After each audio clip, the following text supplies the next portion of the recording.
मेरे हस्बैंड की वफ़ात हुई थी 1964 में।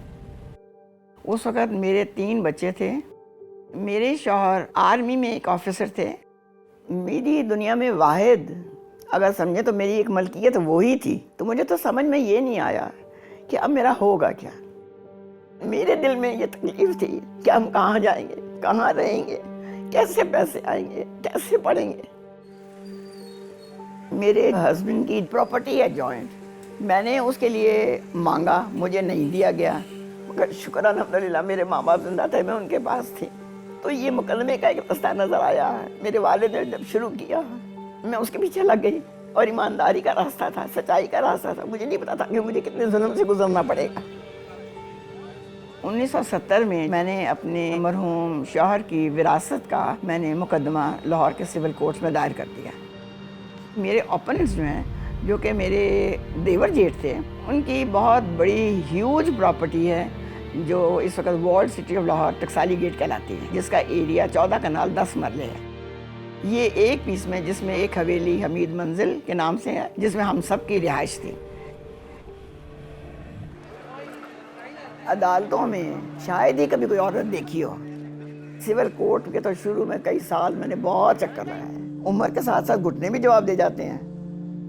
कोई जुडिशरी की समझ रखता हो तो उसको समझ में आ जाएगी कि किस कदर तगोदौ और कितनी पेचीदगियाँ और कितनी मुश्किलात का सामना मैंने किया होगा। दिन रातें किस तरह सर्फ हुई। रातों को बैठ के कागज काले करने, फाइलें बनानी। क्या मैं स्कूल की पढ़ाई करता या मैं वालदा को सपोर्ट करके कोर्ट जाता। दफ्तरों में अगर आप जाएंगे, वहाँ आपको किसी और तरीके से वो ट्रीट करेंगे, वो उसके लिए आप तैयार नहीं हैं। शिकरों की तरह नजरें पड़ती हैं इनकी औरतों के ऊपर। इस एनवायरनमेंट में औरत के लड़ने की बस ही नहीं है। फिर आहिस्ता आहिस्ता अदालतों में जाना छोड़ दिया मैंने। अब मैं नहीं जाती हूँ। जब तारीख जिस दिन होती हैं, मैं उस दिन फ़ोन के ऊपर रिपोर्ट ले लेती हूँ। लोकल कमिश्नर की एक रिपोर्ट बनाई गई सेशन कोर्ट में, जिसमें सब मेरा हिसाब किताब हुआ कि मेरे क्या मिलेगा क्या नहीं मिलेगा। उसके बाद फिर हाई कोर्ट ने भी उसको ओके किया। फिर हाई कोर्ट में 2-2.5 साल चलता रहा। जज नहीं है, वकील नहीं है, लेट कर रहे हैं। फिर सुप्रीम कोर्ट में जाके 3 जजेस के बेंच ने 2002 में ये डिग्री पास की मेरी। वो फैसला ये था कि चूँकि ये प्रॉपर्टी बहुत बड़ी है, ये एक आदमी नहीं खरीद सकता और ये पार्टीशन नहीं हो सकती है, so it has to be auction. जो कोई ऑक्शन में खरीदेगा उसको इमीडिएटली उसका पोजेशन दिया जाएगा। तो I was very happy there and I never thought कि ऑक्शन नहीं हो सकेगी। अब जिस आदमी का नजरिया ही यह है कि हम इसको 1-1 इंच 1-1 मिलीमीटर बेचते जाएंगे, वो ऑक्शन होने ही नहीं देते। सुप्रीम कोर्ट की जजमेंट की वजह से ही तो आज मेरी प्रॉपर्टी इंटैक्ट है, मगर उस इंटैक्ट को मैं क्या करूँगी अगर मुझे कुछ मिले ही ना तो।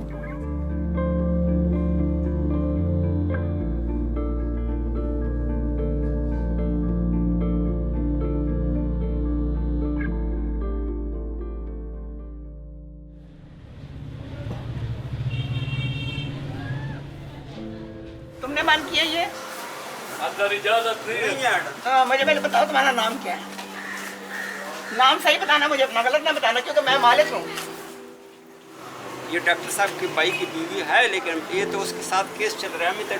अभी मतलब डॉक्टर साहब को जानते हैं, इसको तो नहीं जानते। इजाजत सबको मिलेगा। वो करे ज्यादा कोई वो भी ही नहीं। आते हैं इधर, ये तो कम आते थे ना। मैंने उसको फिर मैसेज कर दिया, मगर उसको शायद पहुंचा नहीं है या उसने उठाया नहीं। फिर मैंने इसको ऑर्डरी मोबाइल पे फ़ोन किया है। मोबाइल पे जब मैंने फ़ोन किया तो वो उठा नहीं रहा मेरा। मुझे उन्होंने खुद लिख के दिया हुआ है कि मेरा पोजेशन है वहाँ अंदर और मुझे विजिट कराएं कि इसको बेचें। कि आपको किसने अथॉरिटी है और नईम के पास कैसी अथॉरिटी है कि वो किसको रोक सकता है यहाँ पे। He can not stop us.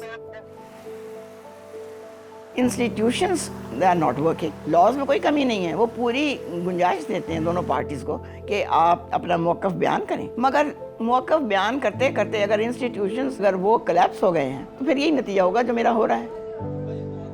Justice delayed is justice denied. इंसाफ का एक टाइम है। 5 साल से मैं 62 साल का हो गया। वालदा मेरी 30-32 साल की थी उस वक्त, 90 साल की हो गई। बहन मेरी 67 इयर्स की हो गई, एक बहन फौत हो गई। इस निज़ाम में कितनी और मौतें होंगी कि लोगों को उनका हक मिले? मैं एक सवाल पूछता हूँ। मैं समझती हूँ कि अपनी राइट्स की अवेकनिंग के लिए भी औरतों को या लड़कों को, मर्दों को बताया जाए, ताकि वो बच्चे अपनी माँओं को, अपनी बहनों को, अपनी बेटियों को इस तरह से तड़पता ना देखें।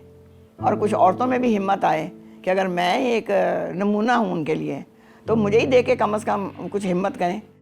मैंने तो फाइट अभी तक छोड़ी नहीं है, जो कि मुझे सब कहते हैं कि अब छोड़ दो, कुछ भी नहीं होगा, मगर मैं तो ये सोचूँ कि जब तक मैं मरती नहीं हूँ मैं नहीं छोड़ूंगी।